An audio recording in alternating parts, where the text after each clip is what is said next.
1절 그때 여호와께서 폭풍 가운데에서 욥에게 말씀하여 이르시되 2절 무지한 말로 생각을 어둡게 하는 자가 누구냐. 고대 그리스에 지혜로운 사람이 있었습니다. 그 사람의 이름은 소크라테스. 아마 한 번쯤 들어보셨을 거예요. 이 소크라테스는 정말 지혜로운 사람이었습니다. 그러다 보니 그 시대의 젊은이들이 이 지혜로운 소크라테스에게 찾아왔습니다. 왜 찾아왔겠습니까? 지혜로우니까 그 지혜를 배우려고 몰려들고 찾아왔던 것이죠. 그런데 지혜를 배우고자 소크라테스를 찾아왔는데 소크라테스는 지혜를 가르쳐 주지 않았습니다. 어떤 식으로 그 찾아온 젊은이들을 다시 돌려보냈느냐 하면, 예를 들어서 이런 것입니다.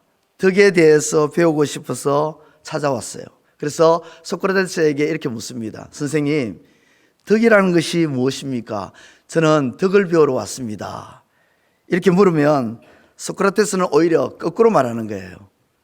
너는 덕이 무엇이라고 생각하느냐? 덕을 배우러 왔다고 하는데 오히려 거꾸로 질문을 합니다. 너는 덕을 무엇이라고 생각하느냐? 그 질문을 들은 젊은이가 이렇게 대답합니다. 덕은 넓은 마음이라고 생각합니다. 나름대로 생각을 정리해서 이렇게 대답을 하겠지요. 그러면 또 이렇게 질문을 하는 거예요. 소크라테스가. 그렇다면 네가 생각할 때에 넓은 마음은 무엇이라고 생각하느냐? 그 젊은이가 한참을 생각하다가 이렇게 또 대답을 합니다. 어떤 사람이든지 용납하고 용서하고 이해해 주는 것을 말하는 것이겠지요. 이렇게 대답을 하면 소크라테스가 또 이렇게 질문을 합니다. 그 사람을 용서하고 이해하고 용납해 주는 거 어디까지냐? 이렇게 또 질문하는 거예요. 그러면서 그런 질문들이 계속 이어지는 겁니다. 그 질문 끝에 마지막에 결국 그 젊은이는 이렇게 대답하고 다 돌아가는 거예요. 어떻게 대답을 하고 돌아가느냐면요. 저는 아무것도 모르겠습니다. 저는 아무것도 모르겠습니다 하고 돌아가 버리는 거죠. 결국 소크라테스가 그 젊은이들에게 깨닫게 해주고자 했던 것은 다른 것이 아니었습니다. 그들의 그 무지함을 깨닫게 해주고자 했던 것입니다. 너는 아무것도 모르는 사람이다.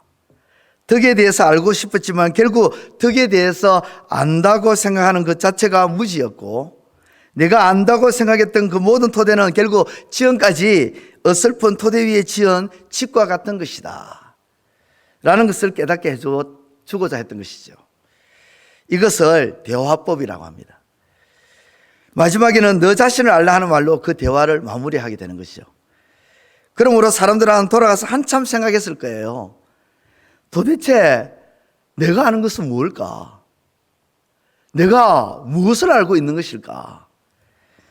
이 질문으로부터 시작해서 또 다른 지식의 토대를 처음부터 하나하나 쌓아가게 되는 것입니다. 이와는 전혀 감히 비교할 수는 없겠지만, 오늘 우리가 읽은 이 본문, 욥기 38장 이 본문에 하나님께서 드디어 욥에게 나타나셔서 어떤 질문을 쏟아내고 있냐면 폭풍 같은 질문을 쏟아내고 있습니다. 우리가 조금 전에 욥기 38장 1절에서부터 41절까지 쭉 읽었지만 읽으면서 느꼈을 거예요. 하나님께서 폭풍 가운데 임하셔서 폭풍 같은 질문을 계속 쏟아냅니다. 네가 아느냐? 네가 아느냐? 네가 아느냐? 네가 아느냐? 네가 할 수 있느냐? 누가 했느냐? 누가 했느냐? 그죠? 폭풍 같은 질문을 쏟아내고 있습니다. 지금까지 욥은 누굴 기다렸습니까? 하나님을 기다렸습니다. 하나님의 임재를 기다렸습니다. 하나님의 임재를 기다리면서 어떤 생각을 했을까요? 하나님께서 나에게 나타나셔서 제발 한마디 해주세요. 내가 겪고 있는 이 상황과 지금 내가 겪고 있는 이 어려움, 이 문제들에 대해서 하나님 말씀해 주세요. 한 말씀이라도 해주세요. 그러면 해소될 것 같아요. 이런 기대감을 가지고 하나님을 기대하고 기다렸던 것이죠. 그런데 하나님이 드디어 나타나셔서 욥에게 하시는 말씀이 욥이 기대하고 기다렸던 그 대답이 아니라 무엇이죠? 오히려 폭풍 같은 질문들만 하나님께서 쫙 늘어놓으십니다. 네가 이것을 아느냐? 네가 이것을 아느냐? 그런 질문들만 하고 계신다는 것이죠. 먼저 하나님이 욥에게 이렇게 말씀하십니다. 자세를 바르게 하고 나의 말을 듣고 한번 대답해봐라. 그러면서 오늘 본문 1절과 3절 제가 읽도록 하겠습니다. 그때 여호와께서 폭풍우 가운데에서 욥에게 말씀하여 이르시되 무지한 말로 생각을 어둡게 하는 자가 누구냐? 너는 대장부처럼 허리를 묶고 내가 네게 묻는 것을 대답할지니라. 사실 욥은 하나님의 대답이 듣고 싶었습니다. 하나님, 나는 왜 이런 상황에 직면해야 했습니까? 하나님, 내 고통의 뿌리는 어디에서 시작된 것입니까? 어디에서 온 것입니까? 하나님, 나와 믿음의 생활하는 영적인 친구들은 다들 이렇게 못 살게 괴롭게 하는 것입니까? 나는 왜 이런 벌을 받아야만 했습니까? 아무리 생각해도 죄가 없는데 나에게 죄가 있다면 그 죄가 무엇입니까?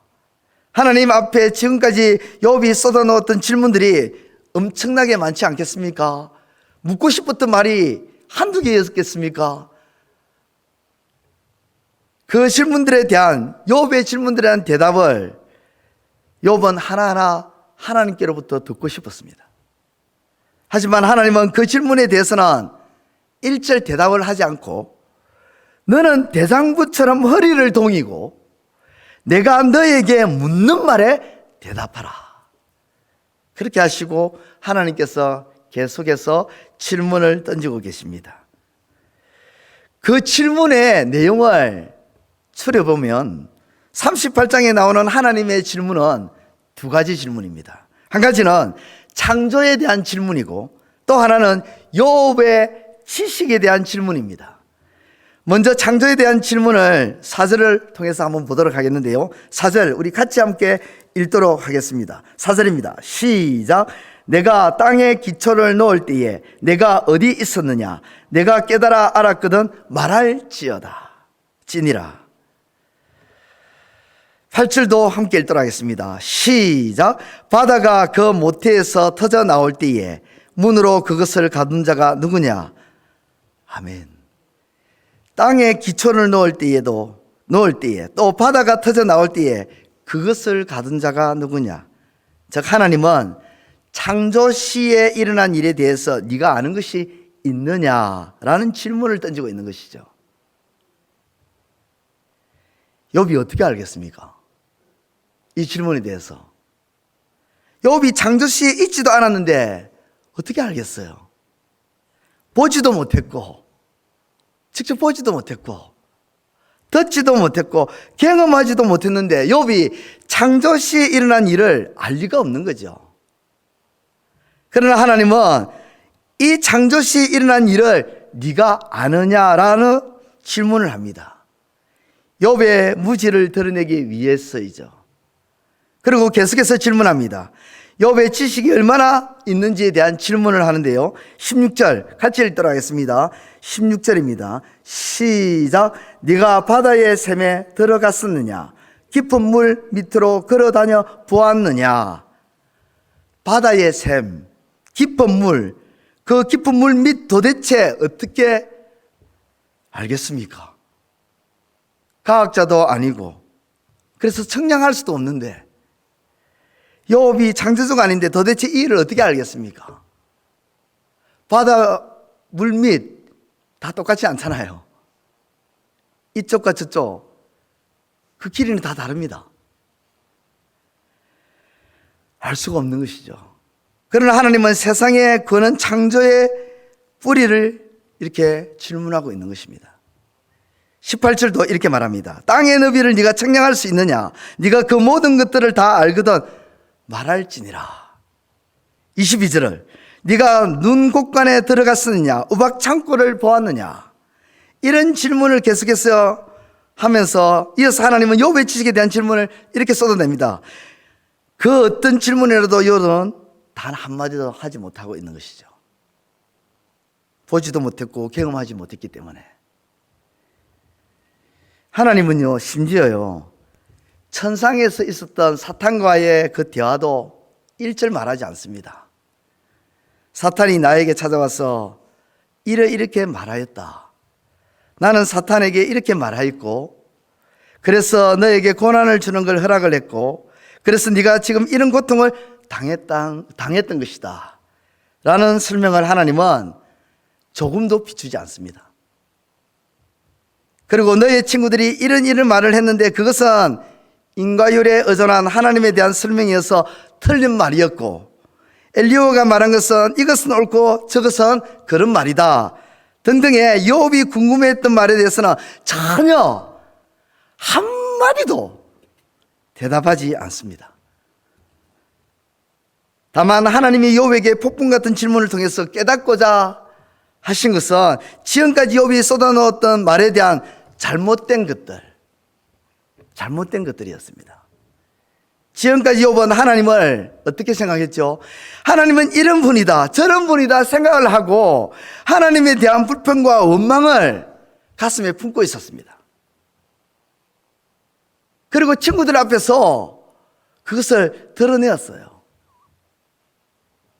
내가 알고 있는 하나님은 이런 하나님인데, 내가 경험했던 하나님은 이런 하나님인데. 그러나 하나님이 욥에게 나타나셔서 하셨던 말씀은 네가 어떻게 나의 경륜을 알겠느냐, 세상의 창조의 근원도 모르고 창조가 된 이유의 뿌리도 모르고 세상의 모든 일의 이치도 모르는데 하물며 내가 하는 모든 일을 네가 어떻게 알겠느냐, 너의 인생에 일어나는 일들을 네가 어찌 안다고 감히 말할 수 있느냐라는 질문을 하나님께서 도리어 하셨던 것이죠. 오늘 우리에게도 하나님께서 이렇게 질문하실지 모르겠습니다. 우리 인생은 항상 우리에게 일어나는 아주 작은 일에 대해서 의문이 많이 있습니다. 하나님, 어떻게 나에게 이런 일이 일어나게끔 내버려 두십니까? 왜 내게 이런 일이 있지요? 그러면서 불평도 하고 탄식도 하고 원망도 하고. 그렇게 질문을 하는 것은 좋은데 그런 질문이 조금 넘치다 보면 어느 순간 내가 지금까지 경험하고 내가 알고 있는 하나님에 대한 그 지식을 가지고 하나님을 이런 하나님이라고 잣대를 딱 꺼놓고 걸어가잖아요.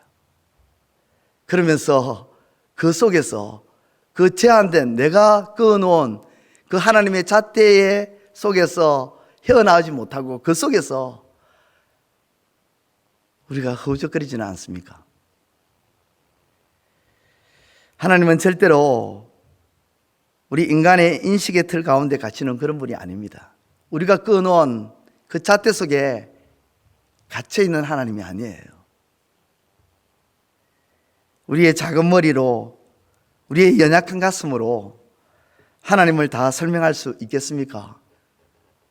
우리는 하나님을 안다 하지만요, 가만히 살펴보면 하나님을 아는 부분이 100이라면, 100이 다라면 우리는 하나님을 아는 것이 99개 정도는 알고 있고 1% 정도 모를 거라고 생각하는데요, 천만의 만만의 말씀입니다. 거꾸로입니다. 우리는 하나님에 대해서 어쩌면 1%도 모를지 모릅니다.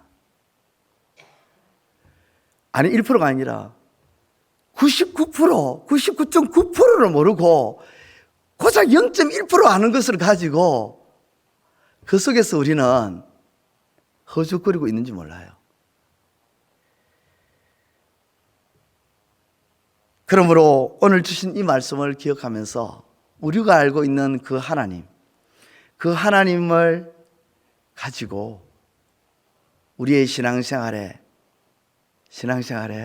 다다 생각하지 마시고 우리의 무지함과 연약함을 인정하시고 하나님의 그 섭리와 손길을 기대하고 겸허히 하나님 앞에서 하나님을 경외함으로 나아가는 저와 여러분들의 복된 삶이 되시기를 우리 주님의 이름으로 축원드립니다. 기도드리겠습니다.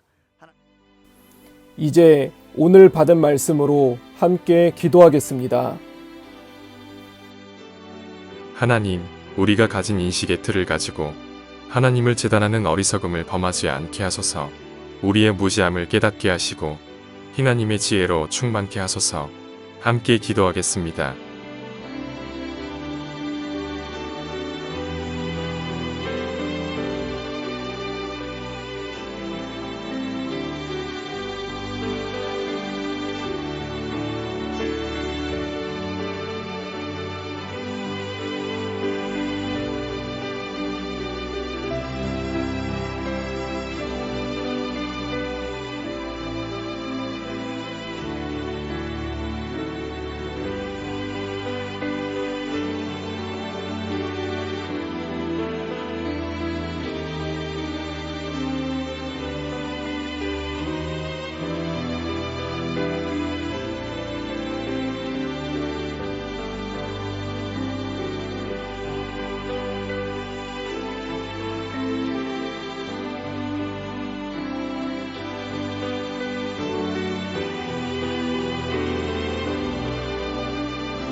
이제 오늘의 기도 제목을 가지고 합심하여 기도하도록 하겠습니다. 첫 번째 기도 제목입니다. 6월에 있을 부모 교육 세미나를 위해 기도합니다. 강의를 맡은 네 분의 목사님들 가운데 성령의 권능이 임하게 하여 주시옵소서. 주님의 지혜와 총명으로 강의를 준비하게 하시고 담대하게 하나님의 말씀을 선포하게 하소서. 4주간의 강의 위에 주님 함께하여 주시옵소서. 함께 기도하겠습니다.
두 번째 기도 제목입니다. 오늘 전도팀이 지역으로 나아가 하나님의 복음을 전합니다. 복음을 전하라고 명령하신 예수님 앞에 순종하는 전도팀 가운데 하나님의 축복이 임하게 하시고 하나님의 대리자로서 복음을 담대하게 선포하게 하소서. 그 손길 가운데 선하고 귀한 열매가 열릴 수 있게 하옵소서. 함께 기도하겠습니다.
세 번째 기도 제목입니다.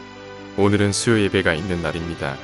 하나님 앞에 예배를 올려드리는 것을 가장 귀하게 여기는 우리 교회가 되게 하옵소서. 우리의 발걸음을 인도하여 주시고 예배를 통해 하나님의 충만한 은혜를 경험하게 하소서. 함께 기도하겠습니다.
이제 개인의 기도 제목을 가지고 하나님 앞에 기도하시기 바랍니다.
수고하셨습니다. 오늘도 하나님의 인도하심 가운데 승리의 하루를 보내시는 우리 재건부평교회 모든 성도님들이 되시기를 주님의 이름으로 축복합니다.